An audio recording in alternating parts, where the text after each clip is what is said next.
ஓம் நம சிவாய நமக. தென்னாடுடைய சிவனே போற்றி, எந்நாட்டவர்க்கும் இறைவா போற்றி. இன்றைய தினம் மாலை நேரத்தில் பௌர்ணமி திதி பார்த்திங்கன்னா ஸ்டார்ட் ஆகுது. இந்த பௌர்ணமி திதி கார்த்திகை மாதத்தில் இன்னொரு சிறப்பான விஷயம் பார்த்திங்கன்னா ரோகிணி நட்சத்திரத்தோடு சேர்ந்து வருகிறது. சந்திர பகவானுக்கு மிகவும் பிடித்த ஒரு நட்சத்திரம்னு பார்த்திங்கன்னா அது ரோகிணி தான். அதனால் இந்த எல்லா சிறப்பும் வந்த இந்த சனிக்கிழமையில் வேறு வர்றதுனால ரொம்பவும் ஒரு விசேஷமான பௌர்ணமியாக இது இருக்க போகுது. அதனால் இந்த பௌர்ணமியில் எப்படி வழிபாடு செய்யணும், தவறாமல் நம்ம வழிபாடு செய்வதனால என்ன பலன்கள் கிடைக்கும் அப்படிங்கிறதான் நம்ம இன்றைக்கு தெரிந்து கொள்ள போகிறோம். கார்த்திகை மாதம் என்பது மிகவும் சிறப்புக்குரிய மாதம். அதிலும் இந்த மாதத்தில் வரக்கூடிய ஒவ்வொரு நாளும் மிகவும் சிறப்புக்குரியதாக திகழ்கிறது. நம்ம அனைவருக்கும் அது தெரிந்தது. அந்த வகையில் கார்த்திகை மாதத்தில் வரக்கூடிய பௌர்ணமி தினத்தன்று முருகப்பெருமானையும் காவல் தெய்வங்களையும் நம்ம வழிபாடு செய்வது நம்முடைய எதிர்காலம் சிறப்பாக அமைவதற்கும் இப்போ நடக்கின்ற வாழ்க்கை நமக்கு எப்பொழுதும் மகிழ்ச்சிகரமாக இருப்பதற்கும் இது வழிவகை செய்யும். அதனால் பிரகாசமான வாழ்க்கை அமைய இன்றைய தினம் பௌர்ணமி திதி ஆரம்பித்ததிலிருந்து முடியும் வரை விரதம் இருப்பது நமக்கு பல்வேறு பலன்களை கொடுக்கக்கூடியதாக இருக்கும். சிவபெருமானுக்கும் முருகப்பெருமானுக்கும் உகந்த மாதமான இந்த கார்த்திகை மாதத்தில் வரக்கூடிய பௌர்ணமி என்பது பார்த்திங்கன்னா இந்த டிசம்பர் மாதம் 14ஆம் தேதி, இன்றைக்கு சனிக்கிழமை 14ஆம் தேதி மாலை நேரத்தில் 4:18 மணிக்கு ஆரம்பிக்கிறது. மறுநாள் ஞாயிற்றுக்கிழமை 15ஆம் தேதி மாலை 3:13 மணி வரை பார்த்திங்கன்னா இந்த பௌர்ணமி திதியானது இருக்கிறது.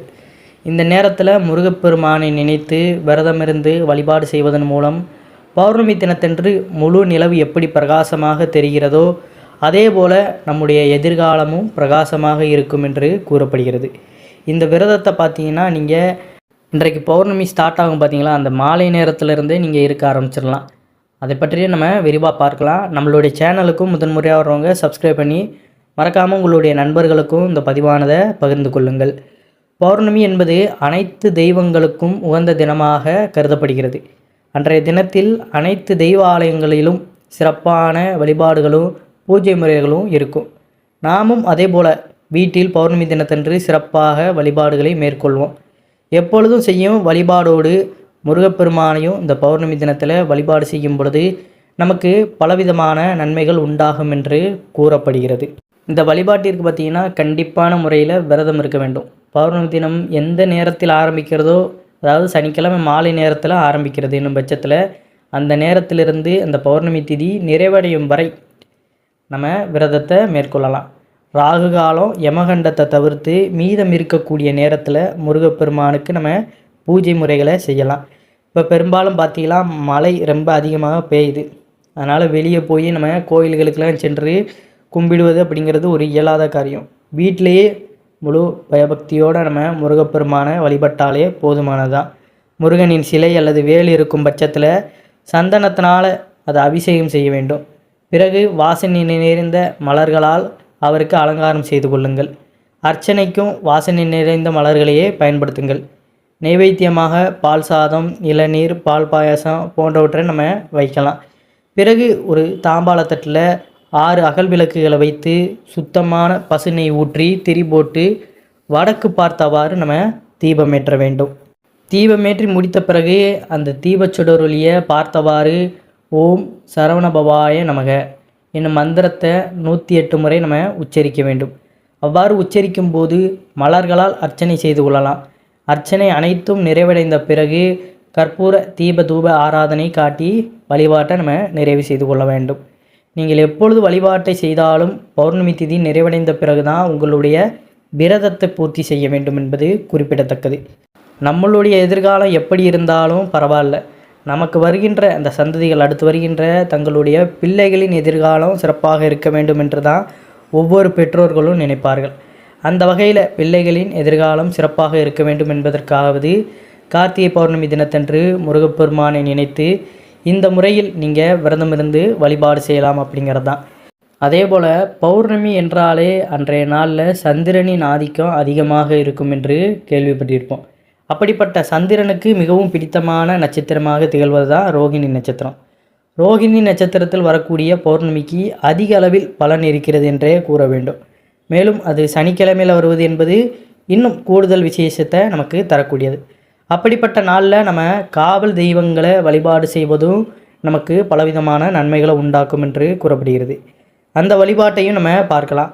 ரோகிணி நட்சத்திரத்திற்குரிய கிரகமாக திகழக்கூடியது ராகு என்பதனால ராகுவால் ஏற்பட்ட பாதிப்புகள் நீங்கி சிறப்போடு வாழ வேண்டுமென்று நினைப்பவர்கள் காவல் தெய்வத்தை வழிபாடு செய்ய வேண்டும்.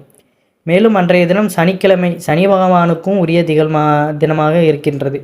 அதனால் அந்த உலோகமாக இருக்கும் பார்த்திங்களா, இரும்பு, அது காவல் தெய்வங்களின் கையில் இரும்பால் செய்யப்பட்ட அந்த ஆயுதங்கள் தான் இருக்கும். அதனால் சனிக்கிழமை அன்று பௌர்ணமி தொடங்கிய பிறகு நாம் இருக்கக்கூடிய இடத்தின் காவல் தெய்வ ஆலயத்திற்கு சென்று பால் பொங்கல் வைத்து வழிபாடு செய்ய வேண்டும். காவல் தெய்வத்திற்கு சுருட்டு சாராயம் போன்ற படையல் ஏதாவது வைத்து கூட வழிபாடு செய்யலாம். அது அவரவருடைய அந்த வழிபாடு முறைகளை பொறுத்து. பொங்கல் வைத்து கூட நம்ம வழிபாடு செய்யலாம். இல்லைன்னா இந்த மாதிரி காவல் தெய்வங்களுக்கு இப்படியும் வழிபாடு செய்வாங்க, அதை கூட வைத்து நம்ம வழிபாடு செய்யலாம். இப்படி நம்ம வழிபாடு செய்வதன் மூலம் நாம் நம்முடைய வாழ்க்கையில் எந்தவித நாற்றமும் இல்லாமல் இருந்தாலும் அந்த வாழ்க்கையில் ஒருவித பிடிப்பை ஏற்படுவதற்குரிய இது உதவும். நம்முடைய ஆசைகள் நிறைவேறும், நினைத்தது நடக்கும், மனநோய் உடல் வலி எல்லாமே நீங்கி நமக்கு நீண்ட நாட்களாக மருந்து மாத்திரைகள் சாப்பிட்டு எந்த பலனும் இல்லை என்பவர்களும் இந்த வழிபாட்டை செய்யும் பொழுது அந்த மருத்துவத்தின் பலன் என்பது இதன் மூலமாக நமக்கு கிடைக்கும். மேலும் செல்வ நிலை உயர்வதற்கும் இது வழிவகை செய்யும். கண் திருஷ்டி, தொழில் முடக்கம் போன்ற பிரச்சனைகள் தீர்க்கவும் இது வழிகாட்டும் அப்படிங்கிறதான்.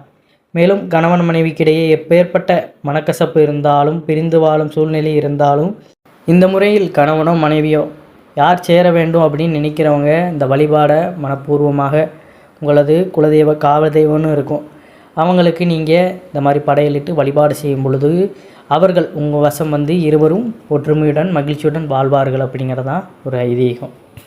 இவ்வளவு சிறப்பு மிகுந்த கார்த்திகை மாத பௌர்ணமி தினத்தன்று இந்த முறையில் நம்ம காவல் தெய்வத்தை வழிபாடு செய்யும் பொழுது மேல் சொன்ன அனைத்து நன்மைகளுமே நமக்கு கிடைக்கப்பெறும் அப்படிங்கிறதான் நிதர்சனமான உண்மை. இந்த பௌர்ணமி திதியில் பார்த்திங்கன்னா முடிந்தால் கிரிவலம் செல்பவர்களும் திருவண்ணாமலைக்கு கிரிவலம் செல்லலாம்.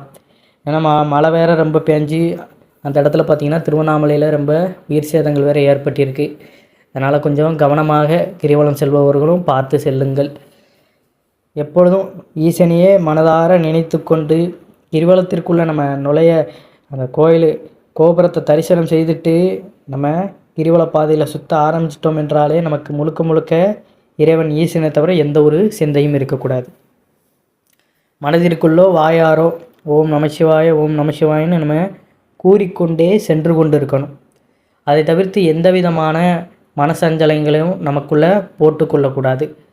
பௌர்ணமியில் நம்ம சிவபெருமான வழிபாடு செய்வது, முருகப்பெருமான வழிபாடு செய்வது, காவல் தெய்வங்கள் இப்படின்னு எந்த விதமான தெய்வங்களை நம்ம வழிபாடு செய்தாலும் நம்ம மற்ற நாட்களில் செய்வதை விட இந்த நாட்களில் அந்த சந்திரனோட பவரும் சேர்ந்து வருவதனால நமக்கு அந்த சக்தியானது நமக்கு அதிகமாக கிடைக்கும். அதனால் அந்த பலன் முழுவதுமாக நமக்கு இன்றைக்கு சீக்கிரம் கிடைப்பதற்கான வழிவகையை நமக்கு இந்த பௌர்ணமி தினமானது கொண்டு வந்து சேர்க்கும் அப்படிங்கிறதான். அதனால் நம்பிக்கையோடு எந்த ஒரு வழிபாடு செய்தாலும் முழு நம்பிக்கையோடு நீங்கள் வழிபாடு செய்யும் பொழுது தான் அதற்கு உண்டான பலன் நமக்கு கிடைக்கும் அப்படிங்கிறது தான் நிதர்சனமான உண்மை. நீங்கள் முருகப்பெருமானை வழிபட்டாலும் சரி, காவல் தெய்வங்களை வழிபட்டாலும் சரி, நமக்கு தெரியும் நம்ம கஷ்டம் என்ன, அது போகணும் அப்படின்னு. அப்போ அதை மனதில் நினைத்து கொண்டு முழு இறைபக்தியோட கண்ணீர் மல்க நம்ம வழிபாடு செய்வது தான் சிறப்பு.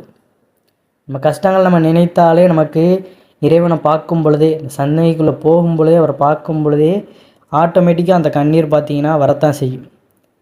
இப்போ அவ்வளோ கஷ்டத்துலேருந்து நீ மீட்டெடுப்பா அப்படின்னு நம்ம அந்த கண்ணாரையே அவரை பார்த்து வழிபாடு செய்வதாக இருக்கும். இந்த மாதிரிலாம் பார்த்திங்கன்னா ஆட்டோமேட்டிக்காக நம்ம கண்ணீர் வர்றதெல்லாம், அதுவும் கடவுளை பார்க்கும்போது நம்ம கண்ணீர் வர்றதெல்லாம் பார்த்திங்கன்னா ரொம்ப ஒரு விசேஷமானது தான். அப்போ இறைவன் கண்டிப்பாக நம்மளுடைய வேண்டுதலை ஏற்றுக்கொண்டு சீக்கிரம் சரி செய்வார் அப்படிங்கிறது. அதனால் முழு நம்பிக்கையோடு செய்யுங்க, அவ்வளோதான், வேறு ஒன்றும் கிடையாது. நம்பிக்கையோடு செய்யுங்க, நல்லதே நடக்கும் அப்படிங்கிறது தான் நிதர்சனமான உண்மை. அனைவரும் என்றும் இறையருள் பெற்று நலமுடன் வாழ வேண்டும். நன்றி, வணக்கம். ஓம் நம சிவாய நமக.